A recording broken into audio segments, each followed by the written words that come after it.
Welcome back to Alice Talks Football and welcome back to another Manchester United news update on the channel. And while not much is moving with the takeover, the shares still remain high and it still seems that Qatar could be in the lead. Things are very, very quiet and no one's really 100% sure what's going on. But things, on the other hand, are moving in the transfer window for Manchester United. With a report coming out today that Rasmus Hojlund has agreed personal terms with United. Rasmus Hojlund has agreed to join United and will push for a move. Now, Rasmus Hojlund deal will be potentially difficult because of Atalanta's sporting director is the guy that mugged us off 80 million for Maguire, and he's asking for 80 million for Rasmus Hojlund, who, let's be honest, is not worth more than £50 million. But Rasmus Hojlund will be a very good signing. But before we sign Rasmus Hojlund, we're going to sign Onana. And Onana is pretty much a done deal. Romano basically said yesterday it should be a done deal in the coming days.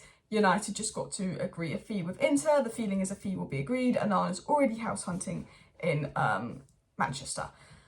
So we're going to talk about the news because also some other news has emerged on Harry Kane to United. United signing 2 attackers. You know, United claim they've got this 120 million budget because of FFP, but actually there's a feeling that United will sign Hojlund, Onana, and of course, Mason Mount, on top of another midfielder, on top of another striker, or potentially another left winger, so Rashford could be backup striker to Hojlund. There's a feeling that after Hojlund and Onana Mount, Man United could bring in 2 more signings. So I'm going to get into the news. We've also got some news on Diallo's future, so do smash that like button and of course subscribe down below if you're new. So what was said on Rasmus Hojlund?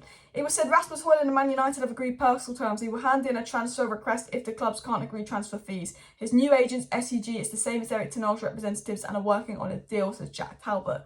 Now, it hasn't come out from Romano or Ornstein, but I believe that, you know, Rasmus Hojlund has agreed personal terms with United because we all know how desperate he is to come to United. We all know that he wants to come to United. We all know that personal terms won't be an issue. So I believe that. Hasn't been confirmed by Tier 1 yet, but I believe Rasmus Hojlund's probably agreed to join United. Same agents as Ten Hag. Very easy deal to do. Good connection with the agency. He's agreed to join United, wants to join United, he's following us on Instagram. We know he's pushing and begging for the move. Do you remember when Mudryk, and funny enough, because Mudryk was twerking through Arsenal on social media and like kind of begging to move to Arsenal social media, did end up moving to Chelsea. So you never know, Hojlund could do the same. But, you know, we know Hojlund wants to come to United. Now, a lot of people going, oh my God, he got 9 goals, he got 9 goals. He's not worth more than £50 million because he's not the finished article, he's raw. He will miss a huge opportunities. But his physicality, his positional awareness, his technical ability at such a young age, put this guy with Eddie McCarthy, put this guy with Ten Hag, put this guy in a top team, he could mould and adapt into some player. And Ten Hag's got a good talent ID for young up-and-coming stars. Ten Hag likes to bring those kind of young players to Ajax and make them good. And Rasmus Hojlund, he's different gravy at 19. It's the reason people in Denmark rate him so highly. Different gravy at 19, got very high potential. And people remember, Wayne Rooney had 15 goals and 67 appearances before he joined Manchester United. People talk about his goals. Look at Wayne Rooney, 15 goals and 67 appearances before he joined United as a young player for a 30 million fee, which is probably like 90 million now. You know, something like that. You know, think about Rasmus Hojlund. Wayne Rooney didn't come with 50 goals and 50 games like Haaland. With 15 goals and 67 appearances. So think about that when we sign Hojlund, about the player he will become. He doesn't have an instant impact like Onana will or Mount will, and he will need to be moulded in. But he's a player that, from watching him and from learning about him, he's going to work well with Rashford. He's going to work well with Anthony. He's going to work well with Bruno. He's a player that's going to be able to interlink with the team. Martial makes Rashford a better player. Rashford's played his best football when Martial was striker, not Ronaldo striker. Ronaldo didn't make Rashford a better player. Ronaldo's a better striker than Martial, but did Ronaldo form a connection with the front line? No, it was 3 individuals. Martial, he forms a connection with his wingers. Hojlund has the ability to do that. Hojlund will do the press, he'll do the off-the-ball movement that Ten Hag wants, pressing high up the pitch, winning the ball high up the pitch. He'll have the ability to read Rashford and Anthony, and it might take him a little bit of a while to get used to Ten Hag's tactics and the way Ten Hag wants to play the game, but Hojlund has the technical ability and the physical traits and the intelligence to play the way that Ten Hag wants to play, and he will link well with the attackers. And I think Hojlund will be a good signing for United. We've just got to be careful about overpaying because we know who the sporting director is. Now, of course, the striker that would be amazing for United and would have this really good impact on United, of course, is Harry Kane. Now, what was said on Harry Kane today by Samuel Luckhurst? It is understood Manchester United are monitoring the Harry Kane situation should Spurs chairman Daniel Levy suddenly be receptive to selling him to a Premier League club. Now, there's the feeling that Hojlund deal could move quickly. I think Onana will basically be done in the coming days. Mount will be done, and I think United will go on pre-season tour with those two players. The reason I think the Højlund deal could potentially drag on to August, even though it seems to be moving quickly, is one, Atalanta sporting director is asking for 100 million, so this is about lowering the price. And two, United's still number one is Harry Kane over Højlund. If United know there's a chance of getting Harry Kane, they will go for him. United will say, no, we don't have the funds for Harry Kane. We've got to go for Højlund. We don't have the funds for a striker like Harry Kane. Trust me, United have the funds. It's whether the Glazers will release those funds. They do have the funds. We know that. They'll say FFP this, FFP that. If Harry Kane's on the market, there's no doubt Ten Hag would say leave Højlund, get for Kane, and then get Højlund next summer. No doubt in my mind. Which is why I think Højlund could potentially move slowly. But then speaking to all the really reliable journalists with lots of intelligence in the space, they said, from what we're hearing, there's no way that Levy will sell Kane to Man United this summer. No way at all. And that's why they're going for Højlund. So I think United, if they believe there's a chance for Kane, could lay off on Højlund. But I'm not sure, because a lot of people I've spoken to saying, no, trust me, they are not selling Kane to United. They'll sell him abroad, but not to United. But will Daniel Levy want to lose him on a free? I do think, though, could be dirt cheap in January, because Daniel Levy would be like, oh my God, he can literally sign and go somewhere for free.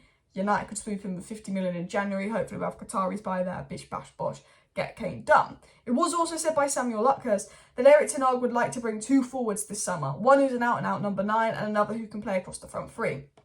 And why is this? And I think this is very much like, you sign Kane, just get Kane. You sign Højlund, all right? Because Martial's realistically wanted out. I don't think we'll sell Martial because of his injury record and his wages. I don't think Martial's going anywhere. But Ten Hag might go, Rashford's not a striker, but we can play Rashford as a striker for a few games if we get a left winger in. Because Garnacho is fantastic at left wing, but you need another left wing in because he's raw. So I think potentially Ten Hag's game plan could be Højlund, see if we can get a left winger in. Rashford can potentially play striker. When he says left winger, someone that can play across the front three. Ideally Gakpo. Imagine we wouldn't need to be in this position if we signed Gakpo in January. Gakpo can play left wing, he can play centre forward, he can play on the right. Ten Hag wants Højlund coming in as the striker, but he knows that Højlund's young, we can't rely on him. Rashford have to play striker a few games, so maybe we'll have someone that can play left wing, centre forward and right wing. That would have been Cody Gakpo. What did you there, board? You didn't back the manager. You didn't bring in Gakpo. Well, I say the board, the Glazers wouldn't release the funds. So, to be fair to the board, because they did try and get Gakpo, and they did agree personal terms with Gakpo, and Gakpo did originally choose us over Liverpool, and he went to Liverpool and he scored against us. But, you know, ideally it would have been Gakpo and it would have been Højlund. Imagine Gakpo in January, Højlund in the summer. You've got Gakpo that can play centre forward and left wing. If Rashford decides to play centre forward, you've got Højlund that can play centre forward. Bish, bash, bosh. What Ten Hag essentially wants is, if he gets Højlund in, from what I'm hearing, is potentially someone that could play left wing, centre forward and right wing. Someone that could play across the front three, because he needs another attacker. Because Højlund, he's not quite Kane, he's not quite the finished article, but he wants Højlund because he's a fantastic young player. So, what else was said in terms of young players? It said on Amad Diallo by Samuel Luckhurst that Amad is expected to have a big role in Man United's pre-season. It's unclear whether he'll be in the first team next season or not. So he's saying Amad Diallo will be involved in pre-season, and then I think Ten Hag will make his decision to loan him. I think Garnacho will stay. I think Pellistri signing a new contract at United, I think he's done that because he will be loaned, and I think that's a smart decision. And I think Amad Diallo, I think United will loan him if they think there's the right loan move. I don't know if it's worth sending him back to Sunderland. I know he had one good season at Sunderland, but should he push on to the Premier League? You know, I think Ten Hag is probably going to assess the situation. I think Amad Diallo could get a late loan move in August, because either we sign another attacker on top of Højlund in August. Let's say we sign Højlund and a winger in August. Okay, Amad, it makes sense for Amad to go on loan. Or we keep him because the board don't do their business. That's what I think will happen with Amad. But lastly, let's get into the Onana news. We know the Onana situation is basically done. We're just kind of waiting for that. Here we go. But obviously, let me talk about it. So it was set. New Andre Onana is looking for a flat in Manchester, and Laurie Whitwell said that Erik ten Hag would like Onana signed in time for Manchester United's tour of the US, which is time to fly out July 19th. All parties hope an agreement will be struck. So Romano said there's a belief that Onana will be a here we go in the coming days, and Laurie Whitwell said, look, Onana's moving. Ten Hag just wants this done by July 19th so he can be on the plane for pre-season tour. If we get a here we go in the next 2 days, medical, everything could be wrapped up, announcement could be wrapped up by like July 17th.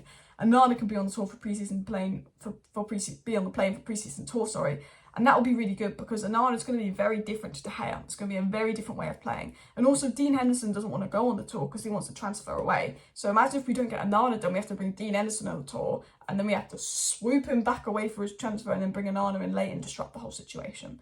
Do you know what I mean?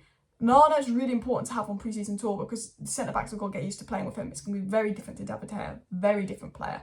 And reportedly, if Dean Henderson and David De Gea both go, then we're going to get this keeper in from the Japanese league as well. So I'll keep an eye on that. Not the most exciting transfer, but, you know, 2 keepers in 1 window. And remember this, the 120 million budget, United said every summer. I reckon we've got 200 million to spend.